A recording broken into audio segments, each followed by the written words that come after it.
இன்னைக்கு 307 நாட்களாக பல சகோதரர்களும் முன்வைக்கக்கூடிய ஒரு முக்கியமான கேள்விதான், இவ்வளவு 40,000க்கு மேற்பட்டவர்களை இஸ்ரேலிய ஆக்கிரமிப்பு பயங்கரவாத ராணுவம் கொன்று குவித்திருக்கிறது. ஆனால் அங்கிருக்கக்கூடிய ஹமாஸால் ஏன் அப்படி செய்ய முடியவில்லை என்று கேட்கிறார்கள். செய்ய முடியவில்லை என்கிற கேள்வி பிழையானது சகோதரர்களே. அவர்களுக்கு 100க்கு 1000 மடங்கு அப்படி செய்ய முடியும். ஆனாலும் அவர்களுடைய கொள்கை கோட்பாடாக ஹமாஸை புரிந்து கொள்ளுங்கள், இஸ்லாமிய வரம்புகளுக்குள் நின்றுதான் அவர்களுடைய தாக்குதல்களை நடத்தி வருகிறார்கள். இஸ்லாத்தை பொறுத்தவரையில் குழந்தைகள் மீது தாக்குதல் நடத்தக்கூடாது, பெண்கள் மீது தாக்குதல் நடத்தக்கூடாது, அப்பாவி பொதுமக்கள் மீது தாக்குதல் நடத்தக்கூடாது, யுத்த களத்தில் கூட மரங்களை கூட துண்டிக்க கூடாது, வெட்டக்கூடாது என்று சொல்லுகிற ஒரு அழகான யுத்த தர்மத்தை கற்றுக் கொடுத்திருக்கக்கூடிய மார்க்கம்.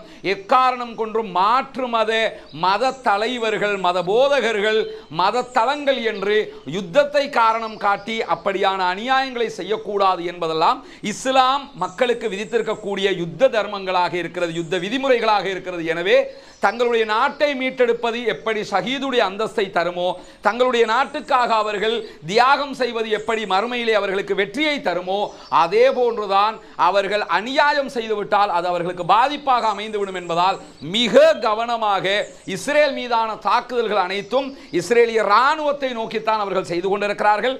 இஸ்ரேலுடைய ராணுவ கிடங்குகளை நோக்கித்தான் செய்து கொண்டிருக்கிறார்கள். அவர்கள் எக்காரணம் கொண்டும் எந்த நேரத்திலும் பொதுமக்கள் மீது தாக்குதல் நடத்தியது இல்லை. அதே நேரத்தில் உலகத்தில் எங்கேயுமே ஹமாஸ் நாடு விட்டு நாடு போய் தாக்குதல் நடத்தியதாக நீங்கள் எங்கேயும் பார்க்க முடியாது. அதனால் தான் ஹமாஸை பயங்கரவாத பட்டியலில் மாபெரும் நாடுகள் கூட சேர்க்காமல் இருக்கிறார்கள்.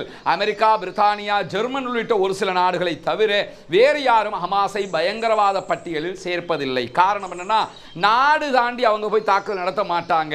வெளிநாட்டில் இருந்து யாராவது ஹமாஸ்ல சேர்றேன்னு சொல்லி போனா அவர்களையும் சேர்க்க மாட்டார்கள். அவங்க சொல்லிடுவாங்க, நாங்க எங்க நாட்டை பார்த்துக்கிறோம், நீ ஓம் வேலையை பாருன்றவாங்க. அதனால வெளியிலிருந்து யாரையும் அவர்கள் இணைப்பதும் இல்லை. தங்களுடைய நாட்டுக்கான போராட்டத்தை அவர்களே தான் முன்னெடுத்து வருகிறார்கள் என்கிற அடிப்படையில் தான் அவர்கள் பொதுமக்கள் மீது தாக்குதல் நடத்துவதில்லை. அதிலும் குறிப்பாக அக்டோபர் 7ஆம் தேதி இஸ்ரேலுக்குள் நுழைந்து அங்கிருந்தவர்களை பணைய கைதிகளாக பிடித்து கொண்டு வந்தார்களே தவிர அவர்கள் நினைத்திருந்தால் அங்கிருக்கக்கூடியவர்கள் மீது பயங்கர தாக்குதல்களை நடத்தி இருக்கலாம். ஆனால் அதையும் அவர்கள் செய்யவில்லை. அவர்களை கைது செய்துவிட்டு வந்தார்கள். ஹமாஸ் வந்ததற்கு பிறகு ஹமாஸினுடைய பெயரை பயன்படுத்தி இஸ்ரேலிய ஆக்கிரமிப்பு பயங்கரவாத ராணுவம் ஹெலிகாப்டரில் இருந்து துப்பாக்கி சூடுகளை நடத்தி அவர்களுடைய மக்களை அவர்களே கொன்று குவித்து விட்டு ஹமாஸின் மேல் பழியை போட்டார்கள். ஆனால் அதுவும் பச்சை புழுகள், பச்சை பொய் என்று நிரூபிக்கப்பட்டிருக்கிறது. எனவே என்ன அநியாயம் நடந்தால் 40,000 பேர் கொல்லப்பட்டிருக்கிற நேரத்தில் ஹமாஸ் நினைச்சாங்கன்னா இஸ்ரேலில் இருக்கிற ஒரு 10,000 பேரை கொல்ல முடியாதான்னா முடியும். ஆனால் செய்ய மாட்டார்கள், செய்யவும் கூடாது. செய்தால் அது இஸ்லாமிய மார்க்கத்துக்கும் எதிரானது, வெளிப்படையான பயங்கரவாதமாக மாறிவிடும் என்பதால் அதை அவர்கள் செய்வதில்லை. இதுதான் அதற்குரிய பதிலாக இருக்கிறது.